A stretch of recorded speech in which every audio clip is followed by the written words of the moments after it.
out. This is the 2025 Genesis GV80 Coupe, or Coupe, depends where you live. Today I'm going to show you everything you need to know about this beauty. Special thanks goes to our great friends at Genesis Markham. They're kind enough to allow me to borrow this thing for the day, take it for a drive, and show you everything you need to know and why I think you should really pay attention to what Genesis is doing right now, because they're bringing out some amazing vehicles. Let's start with the rear end, because this is where most of the changes happen. Looking at this, I feel like the designers started the design of this rear end with the idea of a sports car, and halfway they realized, wait a minute, we're actually designing an SUV. And it kind of reminds me a bit of the G80 sedan, that kind of shape. But having said that, in person, I'm absolutely in love with this thing. They have nailed the design. The spoiler at the top flows nicely with the rear end, the windshield as well. They've included a camera at the top to make sure you have the best visibility, because once you change the shape, of course, you don't get the best visibility. So now you have the rear view mirror, which turns into an LCD screen displaying the rear end. And then we have the side profile, which is muscular yet very sporty and elegant at the same time. Then the actual rear tail lights, which match the entire flush design. At the bottom, we've got a different design for the exhaust system. Now this is a quad exhaust, and it is actually a quad exhaust tip. It's not fake like some German makers.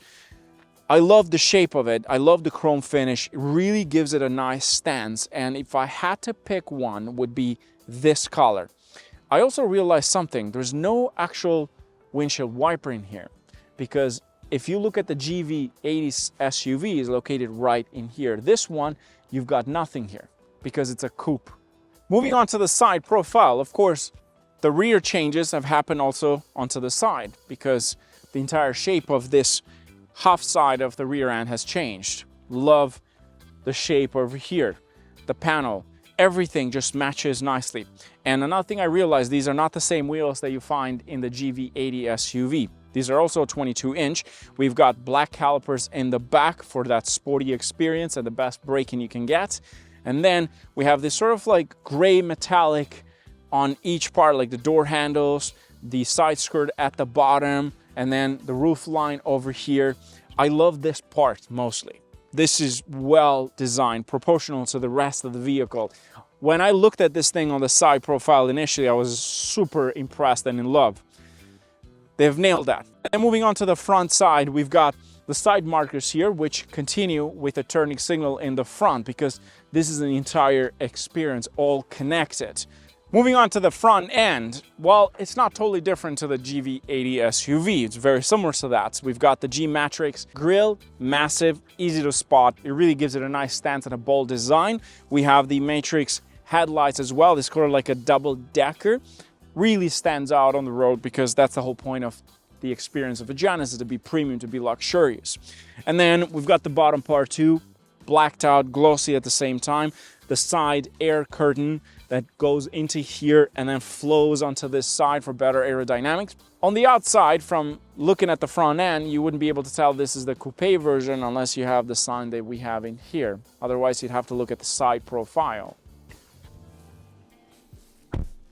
Okay, into the second row. I've set the seat in the front as if I was the driver, so this way you get an idea of how much space you get overall. And I have to say, it's actually very spacious for being a coupe SUV. Some of these coupe SUVs tend to be very, well, small in the second row. This one is actually quite spacious. For me, I'm 6'2", quite a lot of space. Now let's talk about tech features. We've got a panoramic roof all the way across. We've got a climate unit in the center, which also offers heated seats and ventilated seats in the back. There's a sunshade in here. There's a B&O audio system, which has speakers all across. In this case, we've got 3 on each door. So I'm assuming they do different things. And a beautiful finish, sort of suede Alcantara. Beautiful stitching, the quilted seats. There's an armrest in the center. And we've got 2 cup holders. There's extra space in here to put your phone, coins, whatever. And another thing I appreciate about Genesis in general, which I think is very smart is the fact that if you are a driver and you want to fix the seat in the front, or if you're sitting in the back and the seat in the front is not positioned well, guess what? You have these buttons on the side here that can do that. You can fix, adjust the recliner, move the seat back and forth. Really smart. Love it. Okay, moving on to the driver's side. The first thing you notice that this is different compared to the 2024 model, and this is the new design they're going for, where you have a flat screen all the way across, kind of like every other brand out there is doing this. But sitting inside here, it does feel like Genesis is really trying to convince you that they are a luxury company. They make premium, luxurious vehicles, because the way they've designed this, there's a lot of glossy finish, a lot of carbon fiber trims, which is not real carbon fiber. The way they have designed the buttons, the scroll buttons in this case, the touch screens, everything. There's also lots of screens here. You have a heads-up display, screen in the front, screen over here, screen for the climate unit. But that's what you get with premium vehicles. They're trying to sell you a different experience. That's exactly what they're doing here. And having said that, I think most people, when they jump in a Genesis for the first time, they get shocked. I've had people look at me and say, this is not a Genesis. They don't expect that kind of experience, especially when I've had press cars. They look at it and they just can't believe it that Genesis would make such vehicle, but they have done it, and this is the perfect example. Let me give you a quick walk around of the infotainment, the cluster, and so on, and what it offers. Starting off with the steering wheel, I'm very happy that they removed the previous steering wheel design. That was the ugliest thing I'd ever seen on a car. This one is a lot better, and I think they heard about those complaints. Great job. I love how grippy, the stitching around it, kind of like the flat button, giving that performance experience, and that's the idea behind this. We've got the pedal shifters in the back. You can adjust the steering column automatically, which is nice and handy. That again is part of the experience. You have these touch options here to control the menu and so on, and you can do it up and down for the cluster, the volume, and then on the left side you have your cruise control, which we're going to test it out. They've left one button here that you can customize based on your needs. Love it. Nice and grippy, very easy to use. The infotainment display has the newest UI, user interface, so you can do touchscreen, and you can also do scroll button located in the center. There's a 3D setup in here. There's so many options you can play around. Look at that. Shows you a full 3D of the vehicle, and you can adjust everything that you see. So there's a lot of customization in this case. What I do appreciate the fact that they've included a coupe design. So they didn't just bring that from the SUV into this. They knew that this was the coupe. I do apologize for switching from coupe to coupe. I'm used to saying coupe, but in North America they say coupe. Let's go through some of the settings. We've got quiet mode, which we have seen this before. Basically plays at certain areas. You can adjust the seat, passenger seat, the second row seats. These are all powered, and you can control them right from here. Let's try this one here. Look at that. Wow. Smart posture assist. There you go. Comfortable stretch. I mean, these are things that you would see in a Mercedes S-Class, but you have them in a Genesis. This is how you understand that this car means business, and it offers so much. There is massage seats. Then you have the climate, which also offers a lot of settings. You can control the rear side, the front side, the way they've designed, where the airflow is coming through. Moving on to the audio system, which of course you got your Sirius XM and so on. Valet mode in this case. You can read the manual in case if you don't know how to use something. It's right in there for you to use. You go back. There's also a 360 camera, which is pretty standard in this case for most vehicles, but there's also a 3D version of that, which again is the coupe. I appreciate that. Sometimes they forget about when they do the little things like that. Pedal to the metal, 2000 RPM.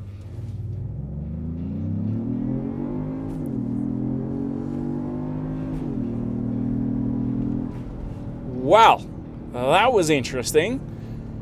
Under the hood, this GV80 Coupe uses a 3.5 liter twin turbocharged engine, making 409 brake horsepower and 405 pound-feet of torque, equipped with an 8-speed automatic transmission. It is all-wheel drive, But you're probably wondering, wait a second, that's not the horsepower that the GV80 SUV makes. Yes, you know why? Because this time they're including not just a twin turbocharged engine, but also an e-supercharger, which all that translate into 53% less turbo lagging, more performance, more horsepower, more torque. And they're able to achieve that. What I'm very interested to see is how this thing is going to stack up on a drag race, and I'm waiting to get my hands on a press unit, and don't worry, because it's going to come up. Now, I recently drove the GV80 with the similar engine to this, and here are my thoughts about these two. First thing,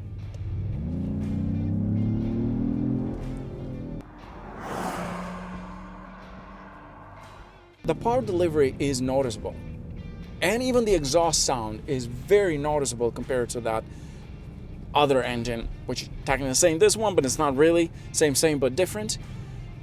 That e-supercharger kicks in really fast, and the turbo lag is almost gone. And that's one thing that the GV80 suffered, in my opinion, was that problem. Is because it was a twin turbo, but when you put your foot down, the car took some time. This one, okay, I'm impressed. I am actually impressed.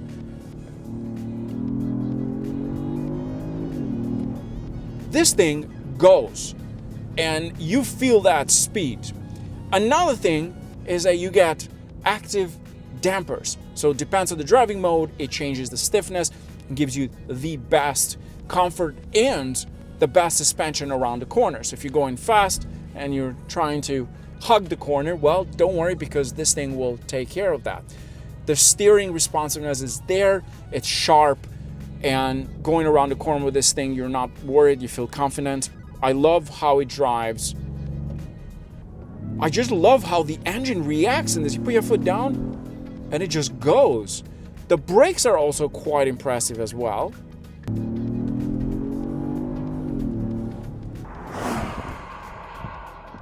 Okay, I really want to take this around the track and do a drag race, because I have a feeling this is at least 40% faster than the standard SUV GV80. There's no turbo lag on this thing. You put foot, like, look at that. Listen to that. Wait, hold on. Foot down. It's a totally different animal compared to that engine. I like what they've done with this machine. I like the design on the outside. I love the engine. I'm actually very impressed with the engine of this vehicle.